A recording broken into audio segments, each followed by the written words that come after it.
어느 수도원에서 매일 저녁 때마다 수도원장이 집례하는 기도 모임이 있었습니다.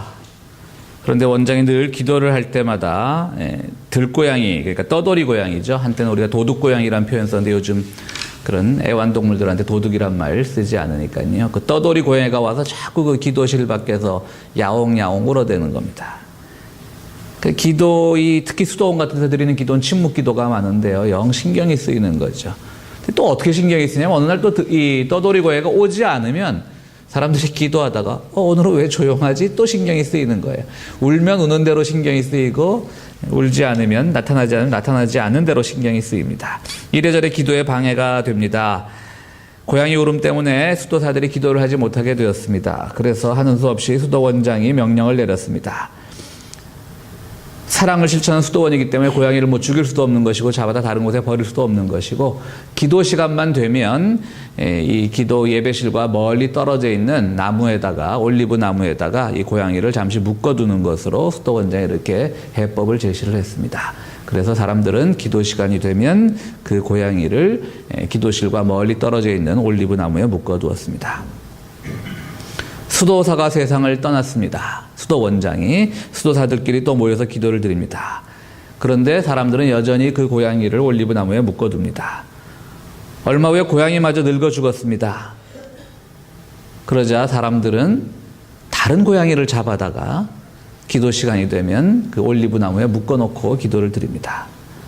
처음 왜 이 고양이를 올리브 나무에 묶게 되었는지 기억을 하는 1세대 수도자들도 나이가 들어서 다 죽었습니다.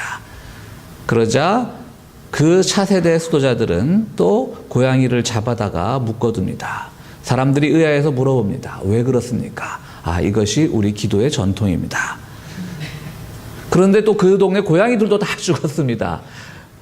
그러자 이번에는 또 차세대 수도자들이 다른 동네 가서 고양이를 사와서 올리브 나무에 묶어두고 기도를 드렸다고 합니다.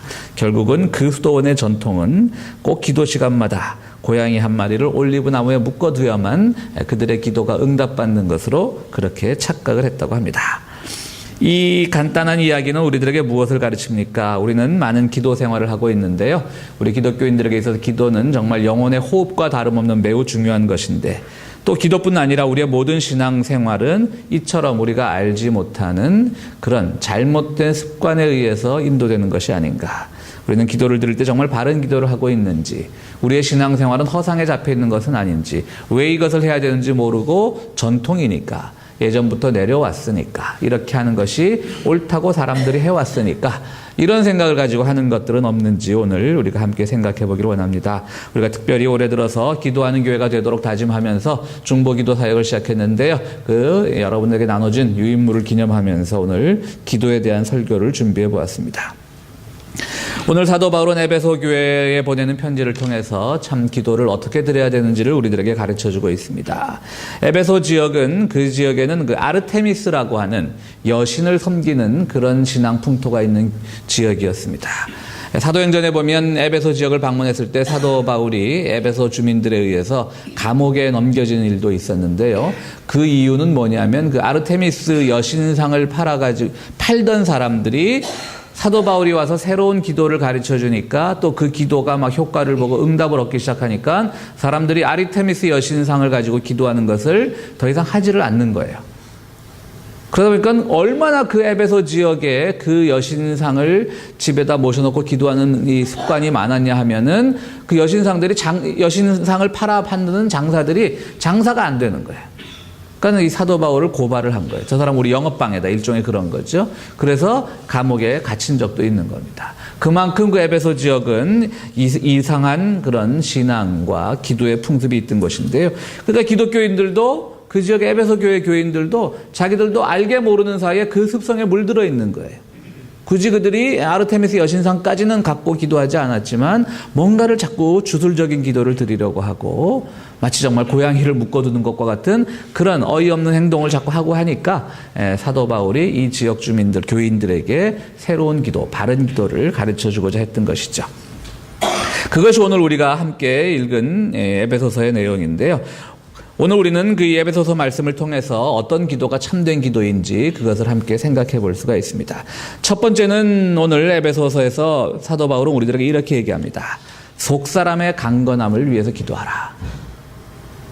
가톨릭에서 쓰는 가톨릭 성경에 보면요, 이렇게 표현되어 있어요. 속사람의 강건함이라는 것이 내적 인간이 하나님의 힘으로 굳세어지게 하시고, 여러분들 우리가 기도 드릴 때요, 가장 처음 드려야 될 기도는 사도 바울이 가르쳐준 이 진리에 따르면 우리의 속사람이 강건하여지는 것, 내적 심성이 굳세어지는 것, 그런 기도를 드리라고 하는 겁니다. 우리는 많은 기도를 드릴 때 어떤 기도를 드립니까? 내가 지금 고통받고 있는 이 상황으로부터 극복되게 하여 주십시오. 나를 힘들게 하는 이 모든 것들이 나로부터 벗어나게 하여 주십시오. 이런 기도를 많이 드리죠. 그러나 사도 바울의 이 바른 기도를 우리가 지켜 행할 것 같으면 그런 것들은 닥쳐와도 괜찮다는 거예요. 나를 힘들게 하는 것, 어렵게 하는 상황은 닥쳐와도 괜찮다는 거예요. 그것을 모두 이겨낼 수 있는 강건함, 내 내적 인간이 더욱 굳세어지는 그런 기도가 우리의 기도의 첫 자리를 차지해야 된다고 하는 것이죠. 우리가 과연 기도 드릴 때 저를 강하게 하여 주십시오라는 기도를 드렸는지, 우리가 기독교인들이 기도 드리면서 그 제일 하기 많은 실수가 자꾸 자기를 약하게 보는 것이죠. 그건 뭐 물론 맞습니다. 우리는 하나님 앞에 아주 미약한 존재니까요. 그러나 하나님 앞에서 약하기 때문에 뭐를 주십시오, 도와주십시오, 이것이 아니라 이 약함 속에서 하나님의 능력을 발견하게 하여 주십시오라고 하는 그런 강건함의 기도를 드려야 되는 것입니다. 요즘에 뭐 힐링이라는 말도 많고요. 뭐를 치유한다는 말이죠. 또 교회들마다 이 힐링이라는 말을 바꿔서 뭐 내적 치유니 뭐 이런 말들을 많이 씁니다. 물론 우리의 내적인 상처들은 치유되어야 됩니다. 모든 사람들에게는 상처가 있고요. 또 특히 교민으로서 살아갈 때 우리에게 분명히 심리적 위로가 필요한 부분들이 있습니다. 저나 여러분이나 다 상처가 있고 심리적 위로가 있지요. 그러나 그것을 가볍게 그냥 고침받고 가볍게 그 상황으로부터 벗어나려고 하는 것은 올바른 기도도 아니고 올바른 신앙도 아닙니다. 우리는 오히려 그 상처 속에서 우리가 흔들림 없이 그 상처 속에서 더 강건하게 살아가는 그런 것들을 위해서 우리가 기도해야 되는 것입니다. 풍랑이 없는 것이 아닙니다. 상처가 없는 것이 아닙니다. 우리는 늘 흔들림 속에 살아가지만 그 안에서 인생의 방향마저 흔들리지 않도록 기도하는 것, 또 내가 더 강건해질 수 있도록 기도하는 것, 그런 기도를 드릴 수 있어야 되는 것입니다. 여러분들 앞으로 우리 기도하실 때 우리 공동의 기도의 제목을 놓고 기도도 해야 하지만 우리 스스로가 더 강해질 수 있도록, 강해진다라고 하는 것은 내가 교만하게 많은 힘을 소유한다는 것이 아니라 흔들림 속에서 그 흔들림 안에서 우리의 인생의 방향, 신앙의 방향을 놓치지 않는 것, 그런 기도가 우리에게 매우 필요하다라고 생각이 듭니다. 종교개혁자죠. 우리 이제 개신교의 시원이 된 종교개혁자 마틴 루터에게는 프레드릭 마이코니우스라고 하는 좋은 친구가 있었습니다. 1540년경 마이코니우스는 늘 그전까지 이 루터를 도와서 성서 해석을 하는데도 도와주고 많은 학문적으로 또 신앙적으로 좋은 동지였는데요. 근데 마이코니우스가 병들어 죽을 날을 기다리고 있었습니다. 불치의 병을 얻었습니다. 죽음을 앞두고 그는 루터에게 다정한 작별 인사를 썼습니다. 루터 선생님, 제가 먼저 가게 됐습니다. 정말 이 종교개혁을 완성을 시키고 같이 가야 되는데 제가 병 때문에 먼저 가게 되었습니다. 라고 편지를 썼습니다. 루터는 그 글을 읽자마자 답장을 보냈습니다. 답장에서 이렇게 썼다고 합니다. 나는 하나님의 이름으로 그대가 살 것을 명령한다. 왜냐하면 나는 교회를 개혁하는 일에 아직 그대의 도움이 필요하기 때문이다. 주님께서 절대로 그대가 죽었다는 말을 내가 듣게 하지 않을 것이며 그대가 나보다 더 오래 살도록 하실 것이다. 이것을 위해 나는 기도하고 있다. 이것이 나의 소원이다. 내 소원이 이루어질 것이다. 왜냐하면 나는 하나님의 이름을 영광되게 하기만을 원하기 때문이다. 굉장히 교만한 기도죠. 지금 저쪽에서는 죽어간다고 아주 다정스럽게 공손하게 미안하다고 작별 인사를 썼는데 자기가 마치 하나님이 된 것 마냥 하나님의 이름으로 그대가 살 것을 명령한다. 그리고 나는 그 일을 위해 기도한다라고 썼습니다. 어찌 보면 참 공손하지 못한 루터의 교만함 같은데요. 이 기도가 응답을 받아가지고 정말 이 마이코니우스는 이 편지를 받는 순간 정말 거짓말처럼 병이 낫게 되고요. 결국은 옆에서 루터를 도와서 종교개혁을 완성하는 데 큰 조력자가 되었습니다. 그리고 나서 루터가 노환으로 죽은 뒤에 6개월 뒤에 마이코니우스도 죽었습니다. 놀라운 기적 같은 사건이죠. 저는 루터의 편지에서 물론 교만합니다. 우리의 기도가 다 이렇다라고 이래야 된다라고 말씀드리는 것은 아닙니다. 우리의 기도는 겸손함을 포함하고 있어야 하는데 얼마나 루터가 이런 기도를 드릴 수밖에 없었고 이런 답장을 보낼 수밖에 없었을까? 저는 상황을 생각해 보자는 거죠. 얼마나 두려웠겠어요. 그도 흔들렸을 겁니다. 무서웠을 겁니다. 그러나 그는 이 순간 그가 흔들리면 안 된다라는 생각을 했던 것이죠. 지금 온통 이 로마 교황청이나 또 루터를 반대하는 영주들은 루터를 사사건건 시비를 걸고 기회만 보면 재판에 넘겨서 죽이려고 하고 있는데 그 자신이 얼마나 불안했겠어요. 그러나 든든한 마이코니우스 같은 그런 조력자가 있으니까 그나마 해왔던 건데 이 사람이 죽을 병에 걸리니까 자기 자신의 불안감을 이길 수 없었죠. 그렇게 이럴 때 바로 제가 강건하다는 걸 보여주기 위해서, 흔들림 없다는 걸 보여주기 위해서, 만약 이 기도가 응답되지 않고 마이코니우스가 죽었다라고 하더라도 이 정도의 담력과 이 정도의 용기가 있었으면 루터는 결국은 마이코니우스의 도움 없이도 종교개혁을 성공했으리라는 생각이 듭니다. 그렇습니다. 우리의 기도는요, 우리가 먼저 강건해져야 됩니다. 우리가 강건해진다는 건 다시 한번 말씀드리지만 우리가 어떤 교만함으로 세상의 모든 권세와 그런 것들에 대해서 우리가 두려움을 갖지 말라는 것이 아닙니다. 두려운 현실이 있고 우리를 흔들리게 하는 현실이 있고 우리를 풍랑에 휩쓸 것 같은 그런 상황이 있지만 그럴 때일수록 우리가 강건해져서 때로는 그 흔들림을 마치 파도 타기 하는 청년들처럼 그 흔들림을, 파도를 위에서 즐길 수 있는 그 두려움을 헤쳐나갈 수 있는 그 믿음을 달라고 우리는 기도해야 될 것입니다. 우리 교회도 마찬가지 아닙니까? 참 약하고 힘든 교회지만, 어려운 교회이지만 우리가 교회를 생각하면 생각할수록 저도 그래요. 때로는 불안하기도 하고 때로는 두렵기도 하고 우리가 이런 작은 교인 가지고 얼마를 더 갈 수 있을까? 그런 생각도 들지만요. 그게 또 우리에게 새로운 도전을 주는 거죠. 그래서 두려워하거나 우리가 좌절하거나 주저앉으면 안 되는 거죠. 이럴 때일수록 우리 스스로가, 여러분 우리 평화의 교회 모든 성도들 마음이 더 강건해질 수 있도록 기도하는 여러분들이 되기를 간절히 바랍니다. 두 번째로 우리가 드릴 수 있는 기도는요, 오늘 본문에 따르면 그리스도가 머물게 하시고 라고 하는 기도를 드리라고 하는 겁니다. 우리의 기도 속에 예수 그리스도가 머무는 기도가 되어야 되는 겁니다. 그분의 삶, 그분의 생애, 그분의 모든 사역을 기억하는 기도가 되어야 됩니다. 그분의 죽으심과 부활을 기억하는 기도가 되어야 합니다. 자기 희생과 십자가 없이 하는 기도는 응답받기가 어렵습니다. 그렇다면 우리가 기도할 때 내가 져야 할 십자가에 대해서 얼마나 생각하고 고민했는가, 그 기도가 함께 있어야 되는 것이죠. 우리의 기도가 왜 때로는 뭔가를 다 달라기만 하고 우리가 채워지기만을 바라는 그런 결코 아름답지 못한 기도로 늘 끝을 맺습니까? 그 안에는 십자가가 없기 때문입니다. 우리의 기도는 물론 우리가 약한 존재이기 때문에 우리가 필요로 하는 거 달라고 기도하는 것 그 자체가 결코 잘못된 것 아닙니다.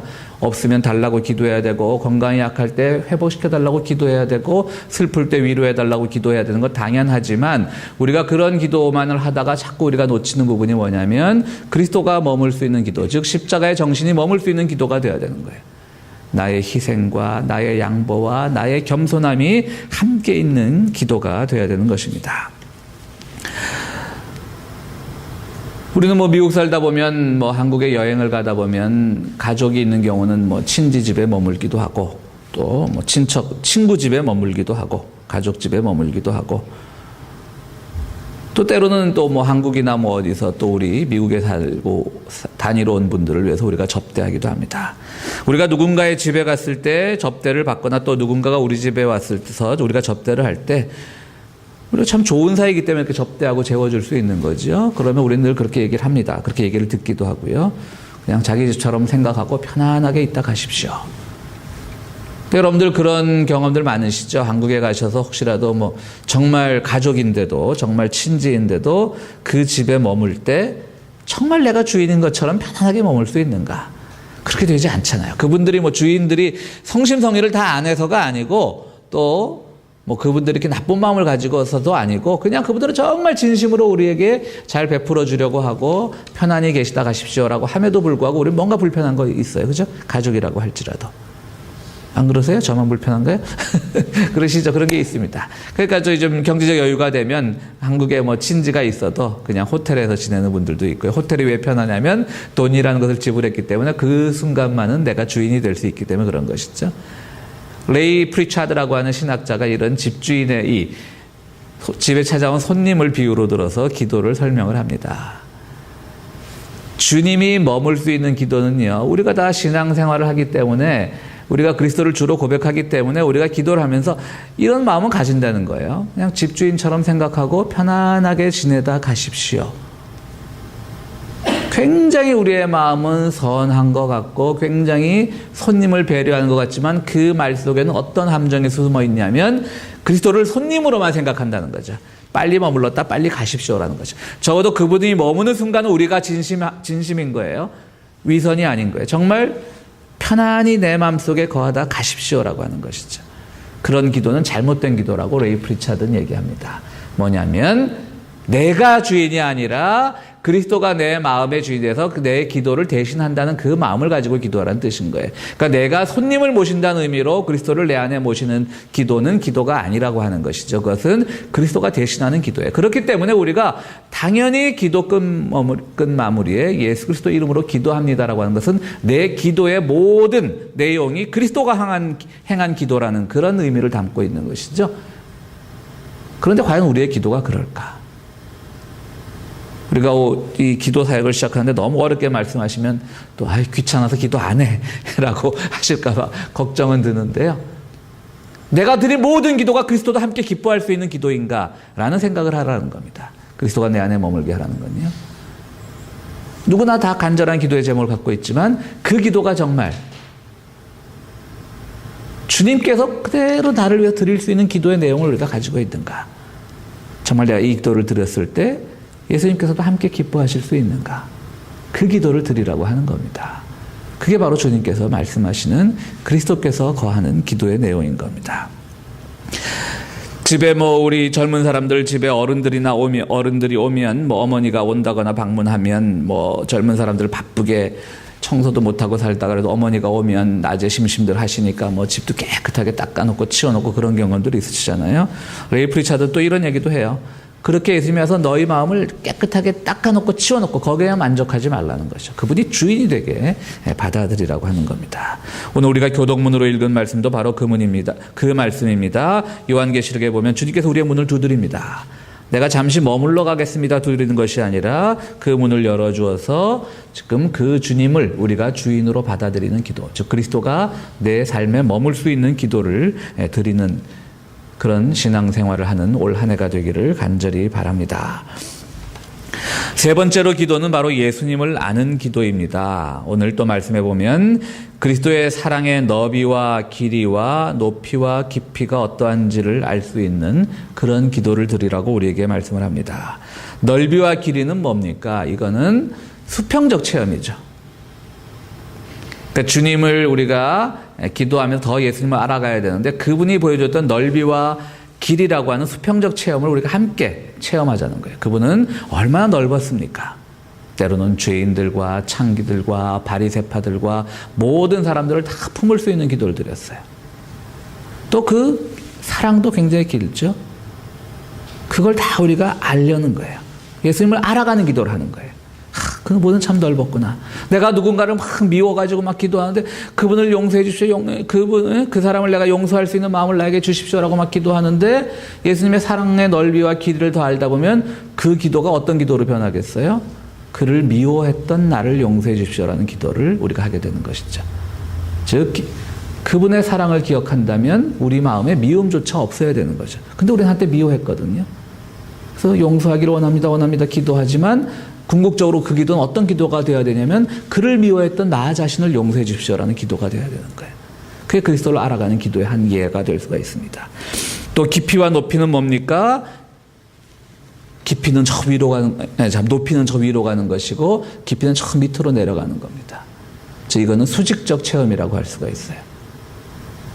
예수님 보십시오. 기도할 때마다 당시 바리새파 사람들을 자극하기 좋은 기도들을 많이 했잖아요. 하나님을 아는 것이고 나를 아는 것이고 내가 하나님 안에 있고 하나님이 내 안에 있고 이 바리새파 사람들이 들으면 이거 정말 화나는 일이거든요. 저 어디 목수 나사렛 동네에서 목수 나부레게 하던 게 와가지고 자기가 하나님과 거의 같다라고 말을 하니까 얼마나 듣기에 거북했겠어요. 그러나 주님은 괜히 하신 말씀이 아니에요. 루터 같은 그런 뛰어난 개혁자보다는 더 비교도 안 될 만큼 훌륭하신 분인데요. 루터의 기도도 사실은 하나님을 확신해서 나온 것이죠. 예수님도 마찬가지예요. 그 높이가 정말 하나님과 이 영적인 이 동일감을 체험하지 않았을 때 나오지 못하는 기도인 거예요. 위선적인 기도가 아닌 거예요. 그만큼 높은 거예요. 그러니까 우리가 기도할 때 정말 높이 계신 하나님의 그 영광과 능력을 믿고 기도하는 겁니다. 동시에 오늘 깊이도 설명을 하죠. 깊이란 건 뭡니까? 저 밑으로 나락으로 떨어지는 겁니다. 주님의 가장 깊은 기도가 뭡니까? 십자가에 달리기 전에 겟세마네 동산에서 하신 기도죠. 정말 자기 생각을 해보니까 너무 자기는 지금 당신께서는 하나님과 동등본체라고 말씀을 해놓으셨고 그럼에도 불구하고 겟세마네 동산에서 죽음 앞에서 그분의 인생을 돌이켜보니까 너무너무 슬프고 힘들고 두려운 거예요. 그러니까 가능하시면 이 잔을 저에게서 치워주십시오.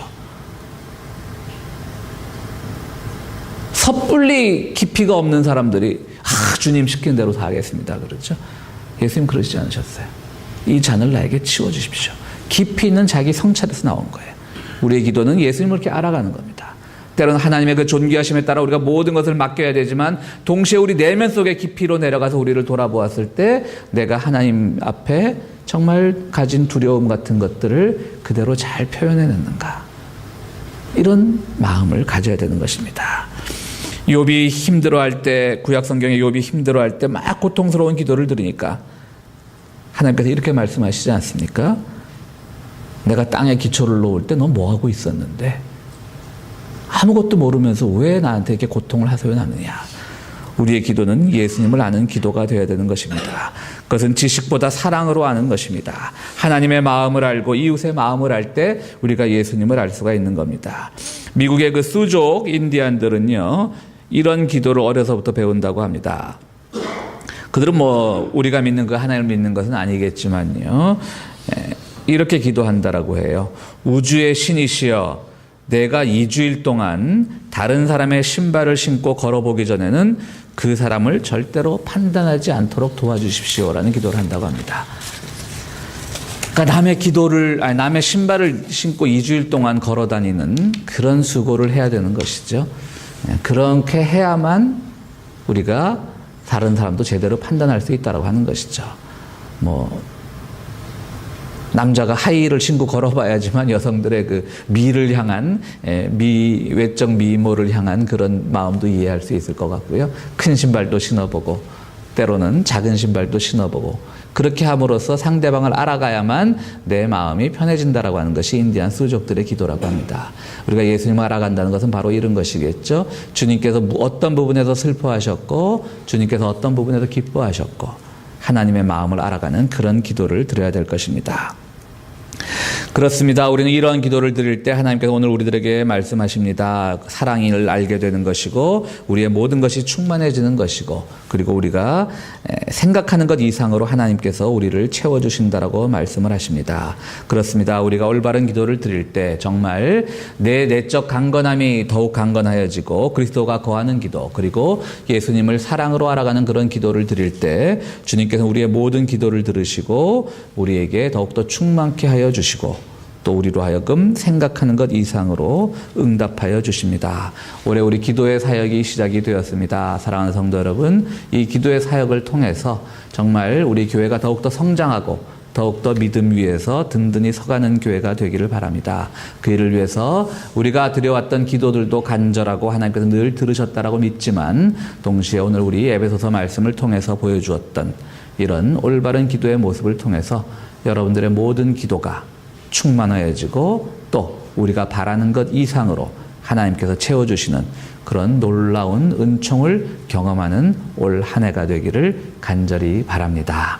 우리 함께 기도하시겠습니다. 오늘 특별히 우리 함께 기도할 때 우리 다 이 기도 사역이 성공할 수 있도록 주님께 겸손한 마음으로 함께 기도하시겠습니다.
거룩하시고 자비로우신 하나님, 우리가 힘들 때마다 우리에게 기도라고 하는 것, 훌륭한 것을 가르쳐 주심을 감사드리옵나이다.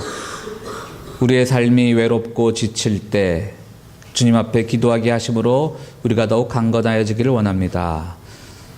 우리 삶의 진실이 무엇인지 헤매일 때 그리스도께서 거하는 마음을 알게 하시니 감사드리옵나이다. 우리가 더욱더 기도를 통하여 예수님을 더 많이 알아가게 하시고 예수의 사역을 통하여 보여주었던 모든 충만함이, 모든 사랑의 열매들이 우리 가운데 성취될 수 있도록 주여 도와주시옵소서. 그래서 우리가 바라는 것 이상으로 채우시는 기도의 응답을 올 한 해 우리 모두가 경험하는 한 해가 될 수 있도록 주님 우리를 인도하여 주시옵소서. 주님 앞에 귀한 예물을 드립니다. 이 예물을 드릴 때 우리의 기도하는 마음도 함께 담아 드립니다. 주님, 우리의 기도를 들으시고 우리의 궁핍함을 아시고 우리를 주님께서 바라시는 모든 것들로 변화시키시고 채워 주시옵소서. 예수 그리스도 이름으로 기도하옵나이다. 아멘.